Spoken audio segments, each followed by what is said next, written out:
Bonjour à tous. Aujourd'hui, je vais vous montrer les nouvelles propriétés du module partage dans la nouvelle interface d'Adobe Connect. Alors, on a exactement les mêmes propriétés que dans l'ancienne interface, mais ils nous ont rajouté quelques petites surprises supplémentaires.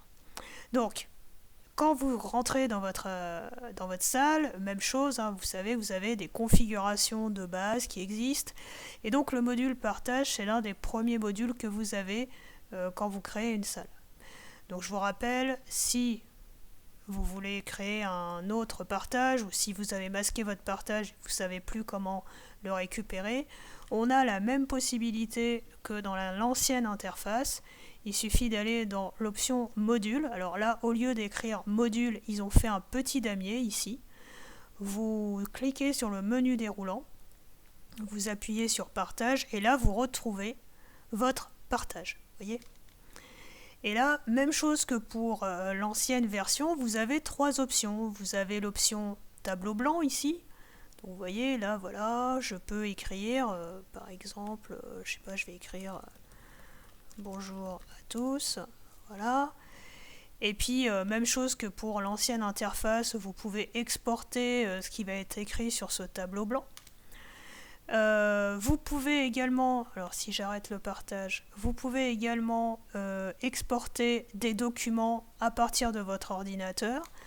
Donc pour ça, vous allez dans Documents, vous parcourez votre ordinateur, vous utilisez un historique. Moi par exemple, j'ai déjà deux documents qui sont enregistrés ici. Mais je vais vous montrer comment on fait pour exporter un document à partir de l'ordinateur. Donc vous faites parcourir mon ordinateur ici. Et donc là, vous pouvez exporter une photo, comme je l'ai fait, ou vous pouvez exporter d'autres types de documents. Par contre, attention, ça c'est le petit bémol de cette nouvelle interface, c'est qu'à chaque fois que vous allez parcourir votre ordinateur, il faut bien faire attention. Lui, il se met tout le temps au niveau du type JPEG dans les types de documents. Donc si vous ne voulez pas être embêté, vous faites comme moi, vous cliquez sur le petit menu déroulant ici, vous appuyez sur tous les fichiers, et là vous voyez tous les types de fichiers apparaissent. Donc je vous rappelle, par contre, ils n'ont pas fait de modification par rapport à ça, c'est toujours les JPEG, tout ce qui est support en fait image, le PDF et le PowerPoint. Voilà, en gros, c'est les trois gros types de documents que vous avez que vous avez toujours à dispo.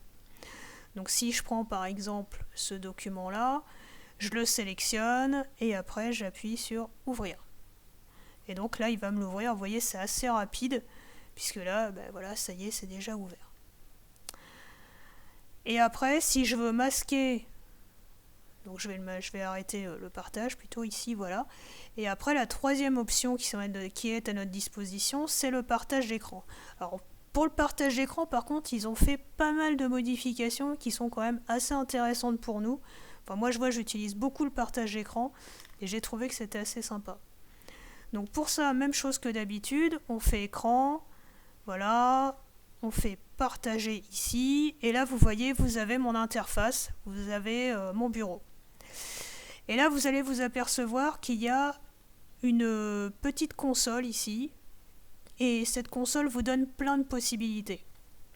Déjà, ici, vous voyez, c'est le retour dans la salle d'Adobe Connect, c'est-à-dire que vous avez juste à cliquer sur la petite flèche et hop, vous retournez dans la salle. Si je le fais, vous voyez, on retourne ici dans la salle. Je passe au mini tableau, voilà. Ici, ça me permet de partager. Donc en fait, je vois quel type de partage est en cours. Voilà, je reclique dessus pour que ça s'enlève. Là, c'est le réglage de mon son dans la salle, le réglage, de mon son audio, hein, de ce que j'entends, le réglage de mon micro, la caméra. Ici, c'est la liste des participants. Comme ça, je vois qui est ici, qui est dans la salle.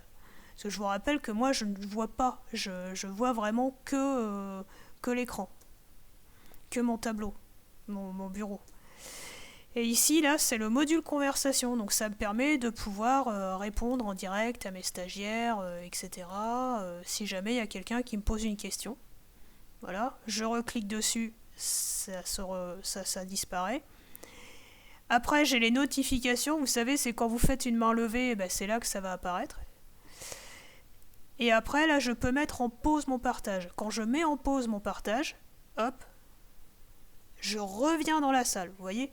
Et là, je peux même faire une petite annotation, c'est-à-dire qu'en fait, mon écran, mon partage d'écran va se transformer en tableau blanc. Donc c'est quand même super intéressant en ce qui concerne le partage d'écran. Ils ont fait beaucoup de modifications et ça va donc nous permettre de faire pas mal, enfin de nous donner pas mal de possibilités au niveau de ce partage d'écran. Voilà. Et quand vous avez fini, soit vous reprenez le partage, hop, reprendre le partage et là vous continuez. Soit vous avez vraiment fini et dans ces cas-là, vous appuyez sur arrêter le partage et là vous retournez dans la salle et vous pouvez continuer vos animations en faisant un sondage ou autre. Voilà, j'espère que ces informations pourront vous aider. Je vous dis à plus tard.